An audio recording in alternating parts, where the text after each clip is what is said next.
Hello, মোরলা মাছের চচ্চড়ি আলু বেগুন দিয়ে রেসিপি। চলো দেখে নেওয়া যাক। প্রথমেই লাগছে মোরলা মাছ, যেটা লাগবেই। নুন হলুদ দিয়ে মেখে রেখেছি, ভালো করে পরিষ্কার করে। লাগছে আলু, বেগুন, কাঁচা পেঁয়াজ, কাঁচা লঙ্কা, টমেটো, যেটা ভালো করে কুচিয়ে নিয়েছি, যে যার পরিমাণ মতো দেবে। লাগছে একটু ধনেপাতা, আর লাগছে খুব সামান্য একটু আদা বাটা। সবার প্রথমেই মাছগুলো ভালো করে ভেজে নেব। সর্ষের তেল দিয়ে করব। কড়াই গরম হয়ে গেলে মাছগুলো দিয়ে সুন্দর করে ভেজে নেব।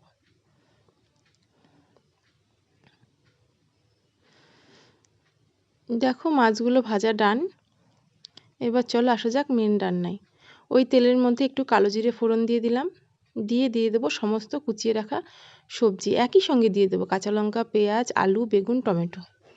দিয়ে ঢাকা খুলে আমি বেশ 7 থেকে 8 মিনিট সুন্দর করে একটু ভাজা ভাজা করে নেব।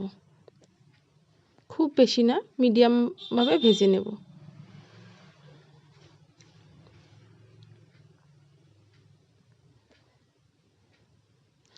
এটা খেতে কিন্তু খুবই সুস্বাদু হয়। সত্যি কথা বলতে, যেদিন কিছু করতে ইচ্ছে করবে না, শর্টকাটে এইভাবে রান্না করতেই পারো। বেশ ভালো লাগে খেতে, একবার ট্রাই করতে পারো। দেখো বেশ খানিকক্ষণ হয়ে গেছে, অনেকটা নরম হয়ে গেছে, একটু ভাজা ভাজা হয়ে গেছে।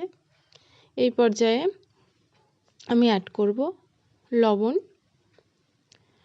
পরিমাণ মতন লবণ, হলুদ,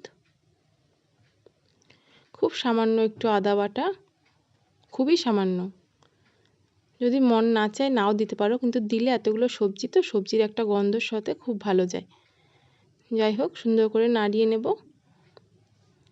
আর অ্যাড করব খুব সামান্য একটু চিনি।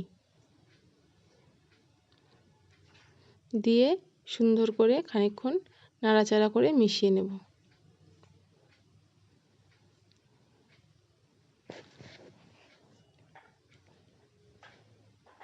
দেখো বেশ সুন্দর ভাজা ভাজা হয়ে গেছে। সুন্দর করে ভাজা হলেই তবেই হবে টেস্ট। এরপরে অ্যাড করব ভেজে রাখা মোরলা মাছ। মোরলা মাছ দিয়ে ভালো করে নেড়ে চেড়ে খুব সামান্য একটু জল অ্যাড করব, খুবই সামান্য। ওই বলতে পারো ছোট কাপের 1 কাপ।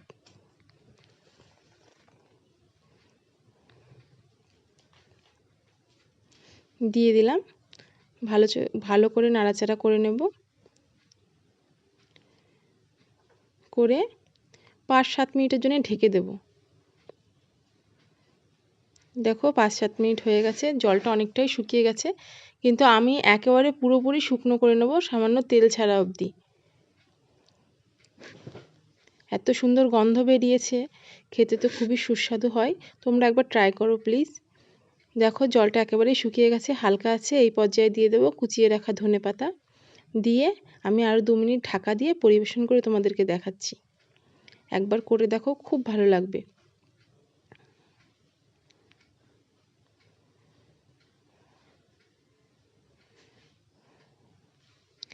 রেসিপিটা যদি ভালো লাগে অবশ্যই জানিও, পেজটাকে ফলো করে দিও। আজকের মতো টাটা, আবার অন্য একটা রেসিপি নিয়ে আসবো। Bye bye.